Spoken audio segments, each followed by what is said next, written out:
How does suspension damage affect your Volvo's braking and cornering control? Built for smooth and safe driving.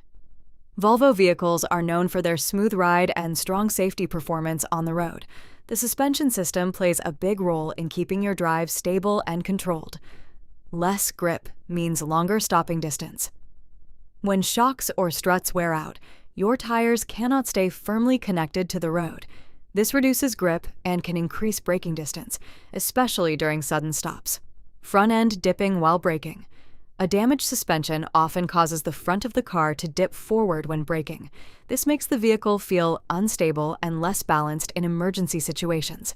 Difficulty while turning corners. Worn suspension parts can cause body roll during turns.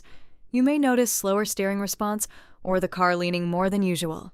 This reduces confidence while cornering at higher speeds. Uneven tire wear and handling problems. Suspension issues can disturb wheel alignment. Uneven tire wear reduces traction and affects both braking and cornering control. Impact on modern safety features. Models like the Volvo XC60 rely on proper suspension balance for systems like ABS and traction control. If suspension parts fail, these safety systems may not perform at their best. Don't ignore the warning sign. Clunking noises, excessive bouncing, or pulling while braking are early signs of trouble. Fixing suspension issues early helps protect your safety and restore smooth handling.